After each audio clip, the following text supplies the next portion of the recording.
Welcome to Upanishads Insights, selections from the Upanishads, an ancient Hindu text, part 2 of 2 on words of wisdom.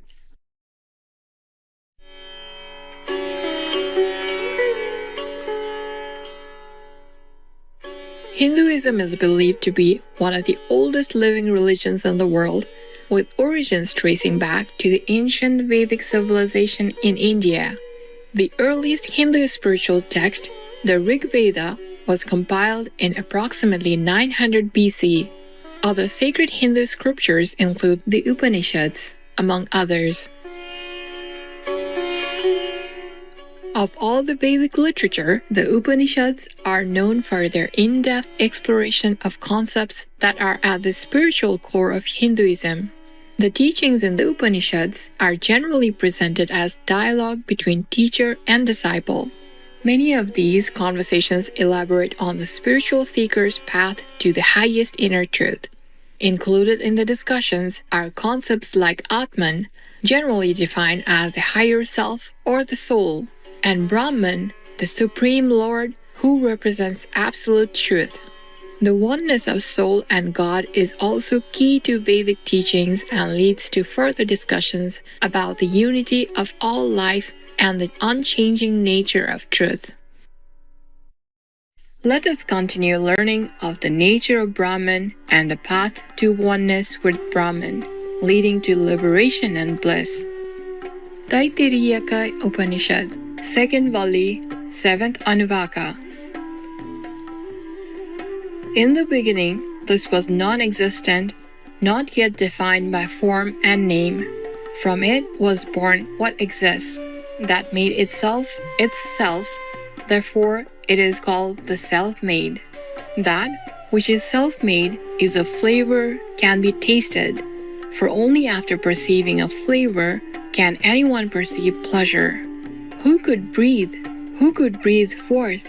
Is that bliss? Brahman existed not in the ether, in the heart, for he alone causes blessedness. When he finds freedom from fear and rest in that which is invisible, incorporeal, undefined, unsupported, then he has obtained the fearless. For if he makes the smallest distinction in it, there is fear for him. But that fear exists only for one who thinks himself wise, not for the true sage. Svetasvatara Upanishad, 1st Adhyaya. The Brahma students say, is Brahman the cause? Whence are we born? Whereby do we live? And whither do we go? O ye who know Brahman, tell us at whose command we abide, whether in pain or in pleasure. Should time, or nature, or necessity, or chance, or the elements be considered as the cause, or he who is called the person, Purusha? It cannot be their union either, because that is not self-dependent, and the self also is powerless, because there is independent of him a cause of good and evil.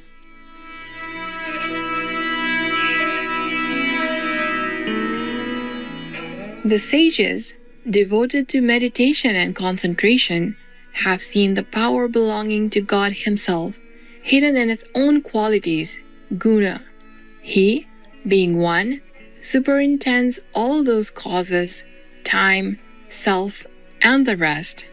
We meditate on him who, like a wheel, has one felly with 3 tires, 16 ends, 50 spokes, with 20 counter spokes, and 6 sets of 8, whose one rope is manifold, whose proceeds on 3 different roads, and whose illusion arises from 2 causes.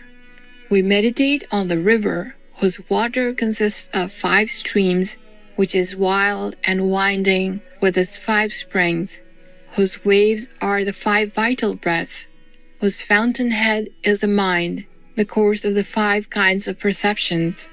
It has 5 whirlpools, its rapids are the 5 pains, it has 50 kinds of suffering, and 5 branches.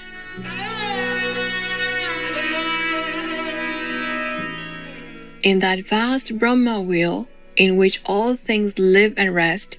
The bird flutters about so long as he thinks that the self in him is different from the mover, the God, the Lord.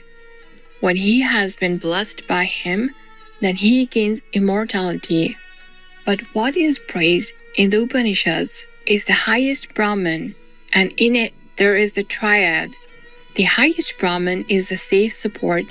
It is imperishable. The Brahma students, when they have known what is within this world, are devoted and merged in the Brahman, free from birth. The Lord supports all else together, the perishable and the imperishable, the developed and the undeveloped. The living self, not being a Lord, is bound because he has to enjoy the fruits of works. But when he has known the God, he is freed from all fetters. There are two, one knowing the divine, the other not knowing the self. Both unborn, one strong, the other weak. There is she, the unborn, through whom each man receives the recompense of his works, and there is the infinite self, appearing under all forms, but himself inactive. When a man finds out these three, that is Brahma. That which is perishable is the pradhana. The first, the immortal and imperishable, is Hara. The one God rules the perishable, the pradhana, and the living self.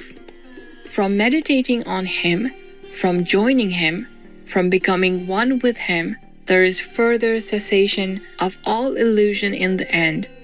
When that God is known, all fetters fall off, sufferings are destroyed, and birth and death cease. From meditating on him, there arises, on the dissolution of the body, the third state, that of universal lordship, but he only who is alone is satisfied. This, which rests eternally within the self, should be known, and beyond this, not anything has to be known.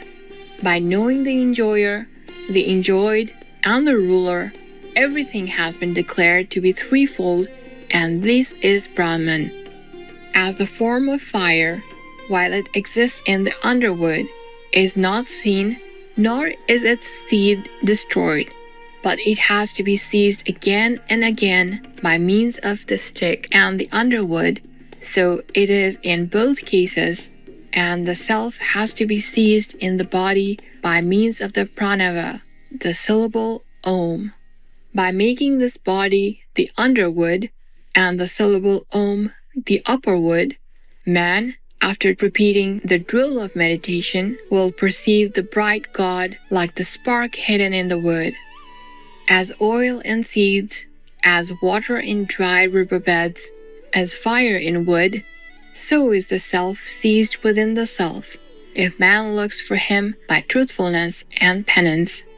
If he looks for the self that pervades everything, the roots whereof are self-knowledge and penance, that is the Brahman taught by the Upanishad.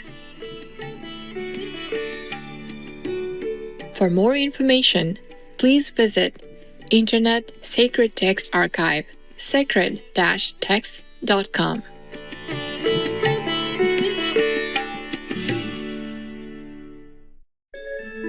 No to vegan. Only respected people choose it.